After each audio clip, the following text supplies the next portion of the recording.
গুনাহ মানুষকে প্রতিবন্ধী বানায়। হ্যাঁ, অব্যাহত পাপ লাগাতার গুনাহ মানুষকে প্রতিবন্ধী বানায় ফেলে, মানসিক ভারসাম্যহীন, মাতাল বানায় ফেলে। তার আর বিবেক বুদ্ধি কাজ করে না। মাতাল যারা মানে নেশা করে, মদ খায়, মাতাল, ওদের কি থাকে না? বিবেক বোধ। আচ্ছা, তো এটা দলিল কি? লাআমরুকা ইন্নাহুম লাফি সাকরাতিহিম ইয়ামাহুন। আল্লাহ তাআলা বলছে, বন্ধু আপনার জীবনের কসম, এই নাফরমানরা তারা তাদের গুনার অবাধ্যতার মধ্যে মাতালের মতো ডুবে আছে। আল্লাহ কোরআন বলছে, গুনাহ মানুষকে মাতাল বানায়, গুনাহ মানুষকে প্রতিবন্ধী বানায়। গুনাহ একটা সময় আর বিবেক বোধ কাজ করে না, ছেলেটার বুঝেই না যে এটা এখানে মানাবে কিনা। ওই এখান দিয়ে সারাক্ষণ গাড়ি যাইতেছে, ওই ছাড়ি দিয়ে বইয়া পেশাব করতে আছে। এখানে অসংখ্য মানুষ তাকাই আছে, মনে করেন ওর নারী দেখতেছে, মোবাইল দেখতেছে, ইয়ারফোন লাগাইয়া আপনার গান শুনতেছে। এখানে মনে করেন অগণিত লোক চলাফেরা করতেছে, ও কোনোখান থেকে একটা মেয়ে টোকাইয়া আনছে, ওইটারে লইয়া মোটরসাইকেল দিয়া চলতেছে। বাকি মানুষগুলো দেখলে কি বলতেছে, ও এত কিছুর দরকার কি? আমি একটা অসভ্য চরিত্রহীন কোন আনতে একটা টয়া লইয়া আইছে, ওইটারে লইয়া মোটরসাইকেল দিয়ে ঘুরতে আসে। আহা, আল্লাহ আমাদেরকে হেফাজত করেন, আল্লাহ তোমাদেরকে বিবেক দান করেন, আল্লাহ অভিভাবকদেরকেও বুঝ দান করেন। স্বেচ্ছাসেবকের কার্ড যাদের গায়ে লাগানো, তারা সবাই এই পিছনে সবাই ছেলেদেরকে বসান, একজনকেও দাঁড়াইতে দিবেন, একজনকেও না। হয় তারে চলে যেতে বলেন, অনুমতি আছে যাওয়ার, আমার কোনো অসুবিধা নেই। আমি দিল থেকে ইয়াকিনের সাথে এটা বিশ্বাস করি যে একজনকে আল্লাহর কথা বললে সওয়াব হয়, একজনকেও আল্লাহর কথা বললে কি হয়? নেকি হয়। আর আমার সওয়াব দরকার, আমার নেকি দরকার, অন্য কিছুই দরকার নেই, অন্য কিছুই দরকার নেই। মূল্যায়ন অবমূল্যায়ন কোনোতেই কিচ্ছু হয় না, আসে যায় না, আসে যায় না। রাসূলুল্লাহ সাল্লাল্লাহু আলাইহি ওয়াসাল্লামকে আল্লাহ তাআলা বলছেন, আপনি আপনার জিম্মাদারি আদায় করেন। ফাসদা বিমা তু'মার ওয়া আ'রিজ আনিল জাহিলিন।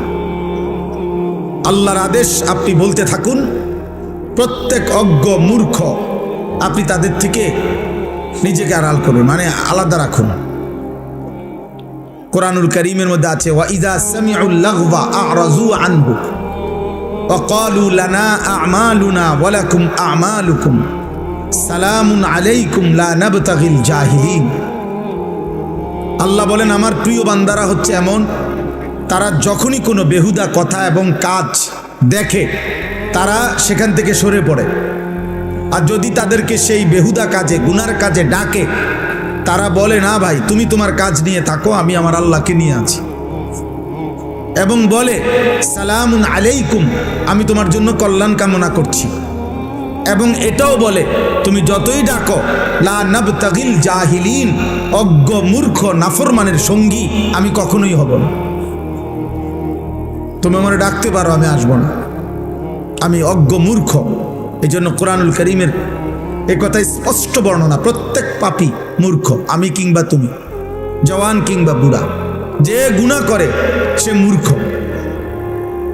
কুল্লু মান আসাল্লাহ ফাহুয়া জাহিল, তাফসীরে ইবনে কাসীরের মধ্যে আছে। যে আল্লাহর নাফরমানি করে সে মূলত মূর্খ, জাহেল, অজ্ঞ, আহম্মক। এজন্য কোরআনুল কারীম পাপীদেরকে, নাফরমানদেরকে কোথাও বলছে লা ইয়াকিলুন, ওদের আকল নাই। কোথাও বলছে লা ইয়াফকাহুন, ওরা কিছুই বোঝে না। কোথাও বলছে লা ইয়ালামুন, তারা কিছুই জানে না, কিছুই জানে না। কোরআনুল কারীমে আল্লাহ তাআলা বলছে আমাদের সবাইকে যে, হে আমার বান্দা, তুমি একটু খবর নাও, চারিদিকে খোঁজ লাগাও, এই পৃথিবীর ইতিহাস দেখো, আমার পৃথিবীতে দেখো, খবর নাও। আর খবর নিলেই দেখবা, ফানজুরু কাইফা কানা আকিবাতুল মুকাদ্দিবিন, যুগে যুগে মিথ্যাবাদীদের পরিণতি কি হয়েছে, খবর নাও। ফানজুরু কাইফা কানা আকিবাতুল মুফসিদিন, দুনিয়ার মধ্যে যারা বিশৃঙ্খলা, ফাসাদ, অন্যায় অনাচার করত, তাদের পরিণতি কি হয়েছে দেখো। ফানজুরু কাইফা কানা আকিবাতুল মুনজারিন। দুনিয়াতে যাদেরকে আমি আল্লাহর পক্ষ থেকে ভয় দেখানো হয়েছিল জাহান্নামের, আখিরাতের, অথচ পাত্তা দেয় নাই, তাদের পরিণতি কি হয়েছে দেখো। ফানজুরু কাইফা কানা আকিবাতুল লাযিনা মিন ক্বাবলিহিম, তোমাদের পূর্ববর্তী নাফরমানদের পরিণতি কি হয়েছে দেখো। আল্লাহ তাআলা বলছে জিজ্ঞেস করো নমরুদের কি হয়েছিল, জিজ্ঞেস করো ফেরাউনের কি হয়েছিল, জিজ্ঞেস করো কারুনের কি হয়েছিল, জিজ্ঞেস করো নূহ আলাইহিস সালামের কওমকে পানিতে ডুবাই দিল কেন, খবর নাও লূত আলাইহিস সালামের জাতিকে জীবন্ত মাটির নিচে উল্টা দাফন করে দিল কেন, খবর নাও শুআয়ব আলাইহিস সালাম, সালেহ আলাইহিস সালাম, এই দুই নবীর উম্মতকে ফেরেশতার বিকট চিৎকার দিয়ে ধ্বংস করে দেওয়া হলো কেন, খবর নাও ইবলিস শয়তান তাকে বিতাড়িত করা হলো কেন। আল্লাহ তাআলা বলে তুমি খবর লাগাও, তাইলে তো তুমি শুনবা কি কারণে এরা এত ঘৃণিত হলো। আজ হাজার হাজার বছর পরে পৃথিবীর মানুষ ফেরাউনের নামে কোন কুত্তার নামও রাখে না কেন? নমরুদ এই নামটা এতটা ঘৃণিত যে কোনো মানুষ কোনো জানোয়ারের নামও রাখে না। আবু জাহেল এতটা ঘৃণিত যে পৃথিবীর মানুষ কোনো কুত্তার নামও রাখে না। আবু লাহাব এতটা ঘৃণিত যে পৃথিবীর মানুষ কোনো কুত্তা জানোয়ারের নামও আবু লাহাব রাখে না। কেন এমন হলো? এটা কোরআনে আল্লাহ বারবার এই জন্য ফানজুরু, দেখো দেখো বান্দা খবর লাগাও। আওয়ালাম ইয়াসিরু ফিল আরদ, আমার জমিন ঘুরে ঘুরে দেখো এই পৃথিবীর ক্ষমতাধররা কোথায়, এই পৃথিবীর জালেমরা কোথায়, এই পৃথিবীর অহংকারীরা কোথায়, এই পৃথিবীর নষ্ট নারীরা কোথায়, এই পৃথিবীর রূপ যৌবন সৌন্দর্য বিক্রি করত ওই অসভ্য চরিত্রহীন রমণীরা কোথায়, এই পৃথিবী জুলুম করত, অন্যায় করত, খুন করত, সন্ত্রাসী করত ওই নিকৃষ্ট ডাকাতরা কোথায়, খবর না। পৃথিবী তাদেরকে কখনো স্মরণ করে কিনা? কারো কলিজায় তাদের প্রতি কোনো হারামখোর, মদখোর, নেশাখোরের প্রতি কারো দিলে কোনো ন্যূনতম শ্রদ্ধাবোধ আছে কিনা তুমি দেখো, তুমি দেখো, তোমরাও দেখো ভাই। তোমরা যারা এখন ছেলেরা এই যে যেই সমস্ত বেঈমানের মতো চুল রেখে তোমরা ফ্যাশন করছো, ওই বেঈমানকে কেউ শ্রদ্ধার সাথে স্মরণ করে কিনা তুমি দেখো। আমি যার মতো রাখছি সেই সাহাবায়ে কেরামকে তো মানুষ শ্রদ্ধার সাথে স্মরণ করে।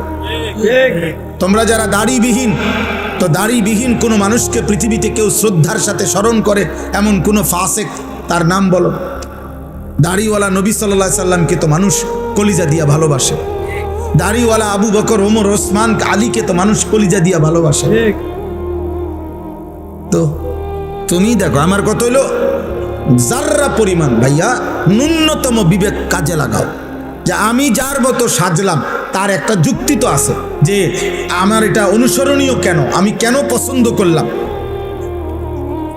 আমি এই চুল পছন্দ করলাম কেন, এই চেহারা পছন্দ করলাম কেন, আমি এই পোশাক কেন পছন্দ করলাম, আমার চয়েস হইল কেন, এর পিছনে ন্যূনতম একটা যুক্তি থাকতে হবে, একটা ব্যাখ্যা তো থাকতে হবে। সেই ব্যাখ্যাটা কি, সেই যুক্তিটা কি বলো না বাপ, একজন বলো, একটা ছেলে বলো। আব্বা সারাদিন যাদের মোবাইলে জীবন কাটে নারী ছবি দেখে, এই জীবনটা তোমার এভাবে যে চলতেছে, এটার উপরে তোমার কি ফায়সালা, মানে কি ভাবনা, তুমি এভাবে কোথায় যাইয়া পৌঁছবা? এক ওয়াক্ত নামাজ যাদের কপালে জোটে না, নাফরমান, অসভ্য, বেয়াদব, বেনামাজি, তুমি কোথায় গিয়ে থামবা আব্বা? তোমার মতো চরিত্রহীন, তোমার মতো চরিত্রহীন কোথায় গিয়ে থামবা? একদিন কি শেষ হবে না? এই হায়াত, এই রাত শেষ হবে না? এই যৌবন শেষ হবে না?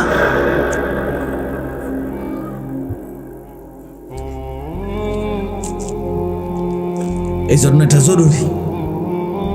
চলো ভাই, বুঝতে শেখো, ভাবতে শেখো, ভাবতে শেখো। আত্ম উপলব্ধি বড় নিয়ামত। আমি প্রায় বলি এ কথা, আজকেও বলছি, যে কমপক্ষে বাপ, জওয়ান, বুড়া, নারী, পুরুষ রাতের বেলা ঘুমের আগে এই পৃথিবীর সবাইরে ভুলে বাদ দিয়া 1 মিনিটের জন্য হলো নিজেকে নিয়ে কল্পনা করা উচিত, আমি আনিস আমার জীবনটা আজকের সারাদিনে যেমনে চলছে, আমি কি করলাম, কি হারাইলাম, ভালোটা কি করলাম, মন্দটা কি করলাম। আমি একজন মানুষ, আমি একজন মুসলমান, আমার কিছু দায়িত্ব ছিল কিনা, আমার সৃষ্টিকর্তা আমাকে কিছু বলেছেন কিনা, আমার নবী সাল্লাল্লাহু আলাইহি ওয়াসাল্লাম আমার জন্য কিছু বলেছেন কিনা। আজকে সারাদিনে আমার আল্লাহর বিধান যা ছিল আমি তা পালন করেছি কিনা। এ কমপক্ষে নিজের সাথে আল কাইয়িসু মান দানা নাফসাহু ওয়া আমিলা লিমা বা'দাল মাউত। নবী সাল্লাল্লাহু আলাইহি ওয়াসাল্লাম বলেন, বুদ্ধিমান সে যে তার নিজের হিসাব করে এবং মৃত্যু পরবর্তীর জন্য আমল করে। ওয়াল তানজুর নাফসুম মা কদ্দামাত লিগাদ। আল্লাহ তাআলা বলেন, হে মুমিন, আমি আল্লাহ তোমাকে বলছি বান্দা, তুমি প্রতি মুহূর্তে লক্ষ্য করো, খেয়াল করো যে আজকের দুনিয়া থেকে আগামীকালকের আখিরাতের জন্য তুমি কি পাঠিয়েছো। ওই যে দেখেন, ওই ভাইকে দেখেন, ওই দেখেন, ওই মোবাইলটা ধরে, ওই ফালতু মিয়া, চলে যান মিয়া, উঠে যান মিয়ান থেকে, বাইরে গিয়ে ছবি উঠান মিয়া, সিএনজি ছবি উঠান। আবার হাসে মূর্খের মতো। এখন ভাল লাগছে নি লজ্জা পাইয়া? আমি তো নিষেধ করছি রে ভাই, আমি সুন্দর করে বলছি কিনা বলেন? তো তাহলে তেড়ামি করলেন কেন? আমি তো জবরদস্তি করে বসাই নাই, আমি তো অনুমতি দিছি। আব্বা কেউ চলে গেলে আমার কোনো আপত্তি নেই। আমি সেই আনিসুর রহমান, এই মুরাদনগরের গলিতে গলিতে আমার মনে আছে আমি 4 জন শ্রোতার সামনে 2.5 ঘন্টা 3 ঘন্টা বয়ান করছি। 10 জন শ্রোতার সামনে আমি 3 ঘন্টা বয়ান করছি, কোনো অসুবিধা নাই। আল্লাহর কথা একজনকে বললেও নেকি হয়। আমার সওয়াব দরকার, আমার নেকি দরকার। ব্যাপক পরিচিতি দিয়ে আমি কিতা করব? মনে করেন 1 কোটি মানুষের সমর্থন দিয়ে আইবা, আমি কর্মটাকে আমি দিয়ে কিতা করবো? আমারটা দরকার নাই তো।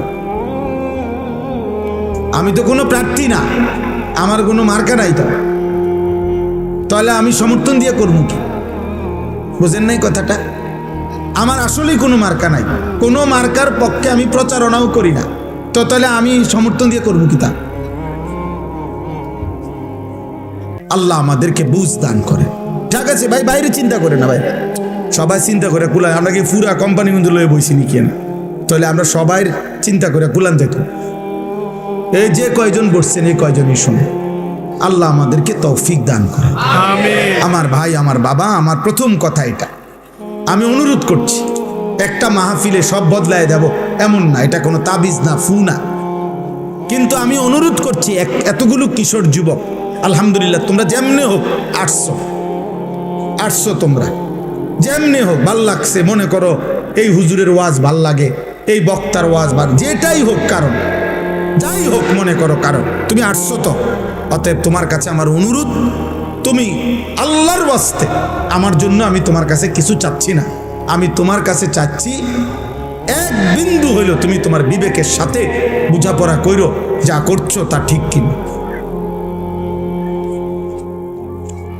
আল্লাহ যার সৃষ্টিকর্তা, নবী মুহাম্মদ সাল্লাল্লাহু আলাইহি সাল্লাম যার রাসূল, কোরআন যার কিতাব, ইসলাম যার ধর্ম, তো তোমরা যেভাবে চলছো সে এভাবেই চলা উচিত কিনা, এটাই যদি তোমার বিবেকের কাছে প্রশ্ন শুন, তোমার কাছে তোমারে দিলাম, প্রত্যেকটা কিশোর যুবক তোমার বিবেকের কাছে তোমাকে দিলাম। মনে রাখো আব্বাস, বড় আফসোসের বিষয় হলো এরকম অসংখ্য অগণিত যুবক তোমরা আছো, কিশোর, যাদের কপালে একজন অভিভাবক যে তোমারে আল্লাহর দিকে ফিরাবে, যে তোমারে এই গুনাহ থেকে বাঁচাবে, যে তোমারে হারাম ছবি, নারী, জিনা, ব্যভিচার, মদ, জুয়া, অশ্লীলতা, বেহায়াপনা, কাফের বেঈমানদের চুল চেহারা, নাফরমানির জীবন থেকে তোমারে ফিরাবে। অসংখ্য ছেলে তোমাদের কপালে, এমন একজন মুরব্বী অভিভাবক কেউ জোটে না, যার কারণে জীবনটা এলোমেলো, নিজের মতো করে আর কতক্ষণ চলা যায়। আমরা কিতাবে পড়ছি, শেখ সাদি রহমতুল্লাহ আলাইহি, পৃথিবী বিখ্যাত বুজুর্গ ছিলেন, আল্লাহর ওলি। শেখ সাদি রহমতুল্লাহ আলাইহি বলেছেন, ইন্না মিন আযমি নিআমিল্লাহ আলা আবদিহি আন ইউওয়াফিকাহু লিসুহবাতিল আখিয়ার। শেখ সাদি রহমতুল্লাহ আলাইহি বলেন, আল্লাহর কোনো বান্দার উপরে আল্লাহর একটি শ্রেষ্ঠতম নিয়ামত এটা যে আল্লাহ তাকে একজন নেক বান্দা, আল্লাহর কোনো প্রিয় বান্দার সান্নিধ্য দান করেছেন। এটা কোনো বান্দার উপরে আল্লাহর একটি শ্রেষ্ঠ নিয়ামত। তার জীবনে একজন ভালো মানুষ জুটছে যে তারে টেনে ধরছে, না তুমি এটা করতে পারবা না, না তুমি এটা ছাড়তে পারবা না। এরকম অসংখ্য অগণিত বিষয় যে তাকে টেনে ধরে, যে তাকে শুধরায়া দেয়, যে তাকে ঠিক করে দেয়, যে তাকে আল্লাহর পথে আগায় দেয়। এরপরে লিখছে তিনি, ওয়া ইন্না উকুবাতাহু লিআবিদিহি আন ইয়াবতালিয়াহু বিসুহবাতিল আশরার। আর আল্লাহর শাস্তি তার কোনো বান্দার উপরে দুনিয়ায় একটি শাস্তি এটা যে আল্লাহ তাকে কোনো মন্দ লোকের সান্নিধ্য দিয়ে মুসিবতে ফেলে দিছে। আহারে, তার বন্ধুই হলো চরিত্রহীন, এবার সে বাঁচবে কেমনে? তার 24 ঘন্টার সঙ্গী বড় মোবাইল, এবার সে বাঁচবে কেমনে? তাই যার লগে চলে তে সারাক্ষণ বিড়ি খায়, এ ভালো হবে কেমনে? এ যার সাথে চলে এই অসভ্য, এই মানুষরূপী পশু দাঁড়াইয়া পেশাব করে, তো এ তার থেকে কিছু শিখবে কেন? বুঝো নাই ভাই? না না, ঠিক চিৎকার দাও, তুমি বুঝতে শেখো। আমি সমর্থন চাচ্ছি না, আবারও তো বলছি, আগেই বললাম, সমর্থন চাচ্ছি না, তোমার বিবেক চাচ্ছি, অনুভূতি চাইতেছি আব্বা, অনুভূতি। আমার ফিকির এটা। মাওলানা ইয়াহিয়া নিশ্চয়ই বলছে, মাওলানা ইয়াহিয়া, আমরা সারাদিন, সারা বছর, সারা সপ্তাহ কিশোর যুবকদের জন্য আর কি করতে পারি আমাদের সাধ্যমতো মুসলিম কিশোর নওজওয়ানকে গুনাহ থেকে ফেরানো, আল্লাহর দিকে ফিরানো, ওদেরকে পাক না পাক ন্যূনতম প্রয়োজন পরিমাণ ওযু, নামাজ, সূরা, কেরাত, দোয়া, কালাম শেখানোর জন্য আর কি করা যায়, এর জন্য সারাদিন ফিকির করি। ও ফিকির করো তো আমার ছাত্র, আমার এই সুখ দুঃখের, আমার যেই কিশোর যুবকদেরকে নিয়ে কার্যক্রমের মূল সঙ্গী সে। আল্লাহ তাকেও হায়াতে তৈয়বা আফিয়া দান করে। তো বললাম এই জন্য যে আমার ভাই, এটা তোমরা অনেকের কপাল মন্দ, যার কারণে তুমি 365 দিনে তোমারে কেউ একবার বলে নাই, কি রে ফুত, তো মুসলমানের সন্তান, ফজরের নামাজ পড়ো না? চিন্তা করেন, এই বদনসিবের কপালে এমন একজন মানুষ জুটে নাই যে তাকে এই কথাটা বলবে। এই বদনসিবের কপালে এটা জোটে নাই, কেউ বলবে তারে যে কিরে বাবা, তুমি মুসলমানের বাচ্চা, এটা কেমনে বেঈমানের মতো চুল রাখলা কেমনে? কেউ নাই তার একজন অভিভাবক। কে তাকে বলবে যে বাবা, মুসলমানের সন্তান, পেশাব করে পানি নিতে হয়, টয়লেট পেপার ব্যবহার করতে হয়? কে তাকে বলবে যে বাবা, সারা রাত উলঙ্গ ছবি দেখা, নর্তকী দেখা, এ তো জাহান্নামীদের কাজ হইতে পারে, ইমানদারের কাজ হইতে পারে না?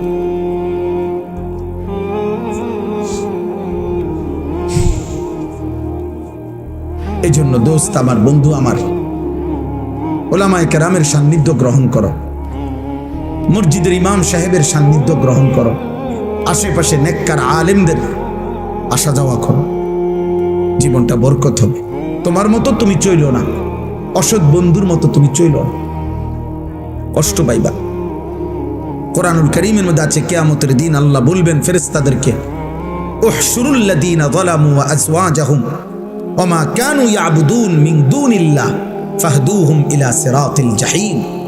আহা, কিয়ামতের দিন আল্লাহ বলবে, ফেরেশতারা, হাসরের এই ময়দান থেকে প্রত্যেকটা পাপীকে আরো 2 জন সঙ্গী সহ একসাথ করো, 3 জনকে একসাথ করো, 1 পাপী, 2 ওয়া আযওয়াজাহুম, ওই পাপ কাজটি তার সঙ্গী যে ছিল, যার সঙ্গী হয়ে, যার সঙ্গ নিয়ে সে এই গুনার কাজটা করত, ওরও একসাথ করো।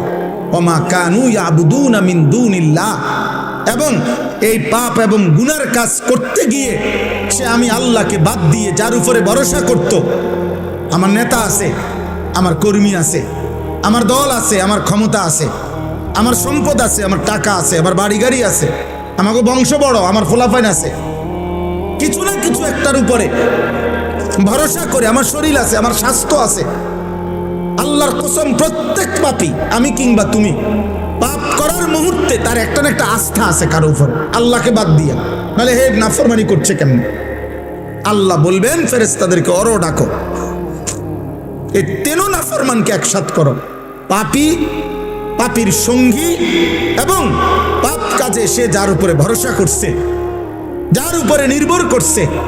আল্লাহ বলবেন ফেরেশতারা তিনটা নাফরমানকে একত্র করে ফাহদুহুম ইলা সিরাতিল জাহিম, জাহান্নামের রাস্তা দেখায় দাও। এজন্য তুমি কারো গুনার নির্ভরশীলতা হইও না, তোমার উপরে ভর করে জানো সে গুনাহ না করে। তুমি কাউরে গুনার রাস্তা আগায় দিও না। মদের আড্ডা, জুয়ার আড্ডা, নারীর আড্ডা, জিনার আড্ডায় তুমি আগায় দিও না।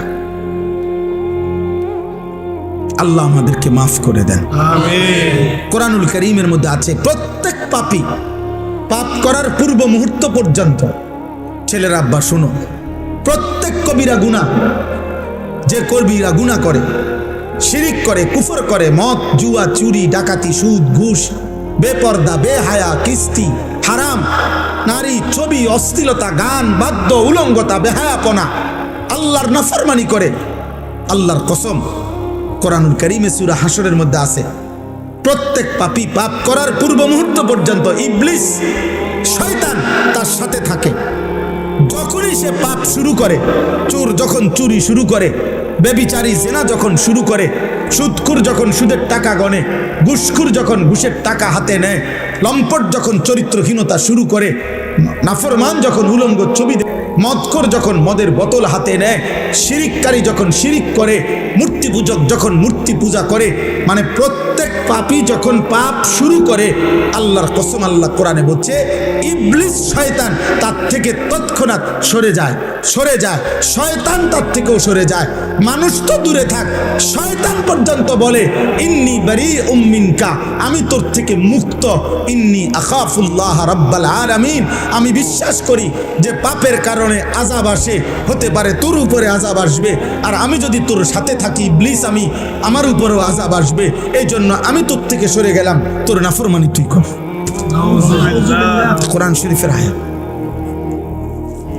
এই জন্য পাপী তুমি এত নিকৃষ্ট যে তোমার শয়তান পর্যন্ত তোমার সাথে থাকে না। তখন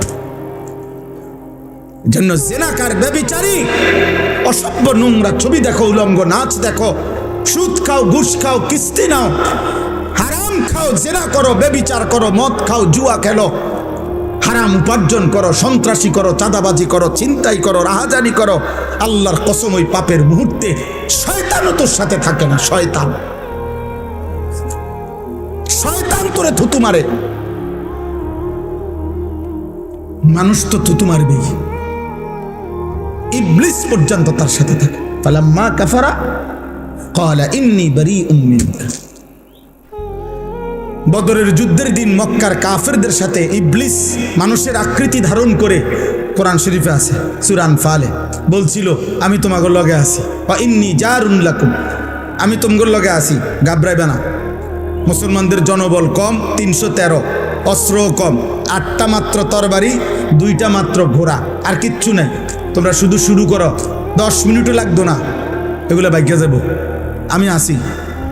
ফালাম্মা তারাআতিল ফিআতান, কোরআনে আল্লাহ বলছে যখন উভয় দল মুখোমুখি হইল, তীব্র যুদ্ধ শুরু হইল, ইবলিস দেখলো যে আসমান থেকে হাজারে হাজারে আল্লাহর ফেরেশতা নামতেছে, নাকাসা আলা আকিবাইহি, সাথে সাথে বেঈমান ইবলিস, আল্লাহ কোরআনে বলে ওদের থেকে সরে গেল।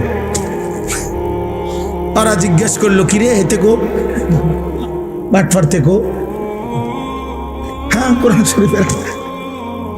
ইবলিস দূরের থেকে বলতেছে ইন্নী বারীউম মিনকুম, আমি তোমাদের থেকে মুক্ত, ইন্নী আরা মা লা তারাউনা, তোমরা যা দেখছো না আমি নিজে দেখতেছি, ফেরেশতা নামতেছে, বেটা সোহায় লাগবে, বেটা একটারও রাখতো না।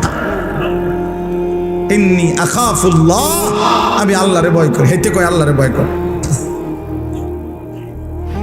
এই জন্য মনে রেখো ভাই, মনে রেখো বাবা, দয়া করে প্রত্যেকেই, আমার কথা এতটুকু, আমি এই এলাকার বলা যায় আমরা মুরাদনগরের গলিতে গলিতে আমরা পরিচিত মানুষ, অসংখ্য নওজোয়ান, তোমরা আমার ঘরে চেনো, আমরাও তোমাদেরকে চিনি বাবা। কোনো রকম আলাদা কোনো সুযোগ সুবিধা ভোগ করার জন্য আসি নাই, আলাদা কোনো ক্যাম্পেইন প্রচারণায় আসি নাই। আসছি এটাই মনে করাইতে, আমি নওজোয়ানের পরিবর্তন চাই, আমি যুবকের পরিবর্তন চাই, আমি যুবকের সেজদা চাই। আমার এটা জীবনের স্বপ্ন, যেদিন আমি বাঁচি আমার আশা এটা, মুসলমানের একটা একটা কিশোর যুবক আল্লাহর দিকে ফিরবে, দিন শিখবে, আল্লাহ চিনবে, ওযু নামাজ সূরা কেরাত দোয়া কালাম শিখবে।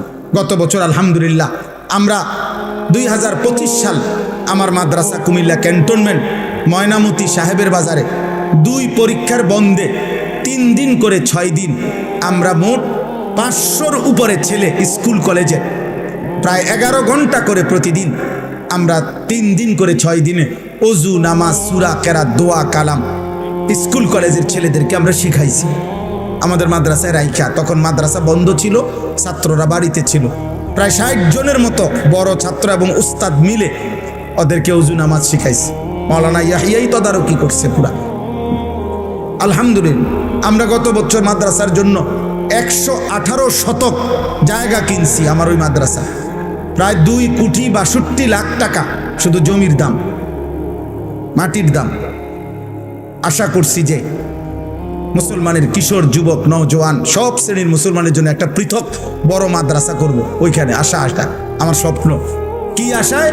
যে সারা বছর মুসলমানের যেই কোনো যুবক কিশোর স্কুল কলেজ ইউনিভার্সিটি পড়ুয়া বা না পড়ুক, যার যখন সময় হবে, যেটুক সময় হবে, যে দূর হোক, 3 ঘন্টা হোক 30 ঘন্টা হোক, যে আসবে যখন যেটুকু সময় নিয়ে দিন শিখবে, আল্লাহ চিনবে, ওযু নামাজ সূরা কেরাত দোয়া কালাম শিখবে, রুকু শিখবে, সেজদা শিখবে, একটা দোয়া শিখবে, 4টা সূরা শিখবে।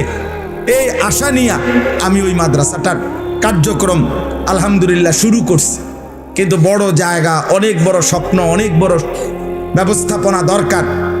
এই জন্য আপনাদের কাছেও এখন না, বয়ানের পরে আমার একটা কাগজ দিবে, একটা আশা, একটা কাগজ আছে, একটা আবদার আছে।